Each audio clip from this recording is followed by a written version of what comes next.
Hi everyone, my name is Nafisa Nazarali and I'm a Managing Associate Lawyer at Russell Alexander Collaborative Family Lawyers. We post videos about divorce, court cases, parenting time, and other topics related to family law. Please subscribe to our channel and hit the bell icon to stay up to date on all aspects of family law.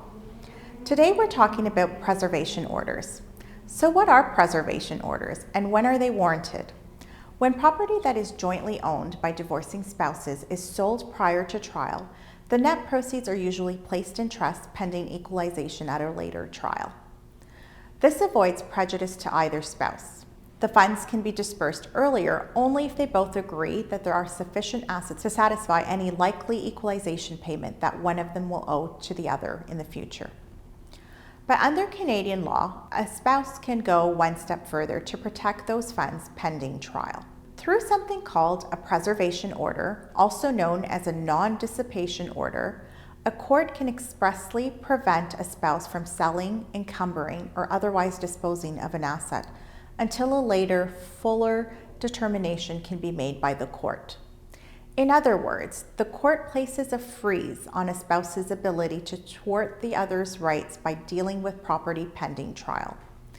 This authority arises under the Provincial Family Law Act, which provides that as part of an application to resolve ownership questions or equalize net family property, the court can make a preservation order where it is necessary for the protection of the other spouse's interests.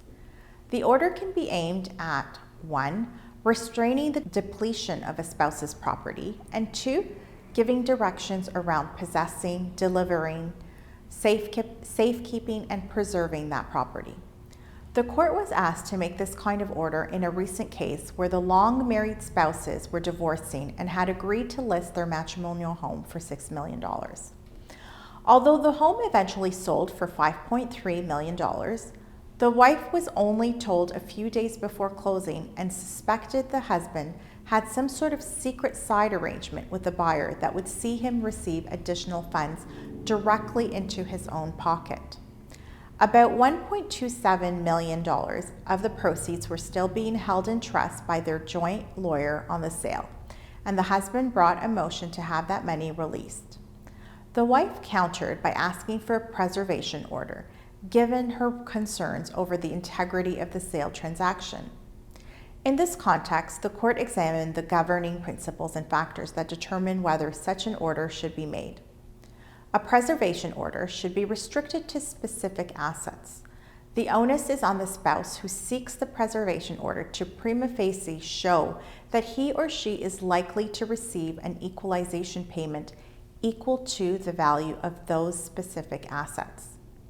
The court will look at several factors: the relative strengths of the parties' positions, the balance of convenience, and whether irreparable harm may occur if the preservation order is not granted. The court will also consider how likely it is that the spouse requesting the preservation order will receive an equalization payment, and whether there is a real risk that the equalization claim will be defeated if the order is not made. After considering these principles and reviewing prior decisions on point, the court concluded that a preservation order was not warranted in the particular circumstances. It ordered that the $1.27 million currently being held in trust by the real estate lawyer was to be distributed to the husband and wife equally. Stay tuned for an upcoming video where we will take a further look at some interesting fact scenarios that illustrate when a preservation order is and is not likely to be granted by the court. That's it for today. Please give this video a thumbs up, share your thoughts in the comment section, and don't forget to subscribe. Thanks for watching.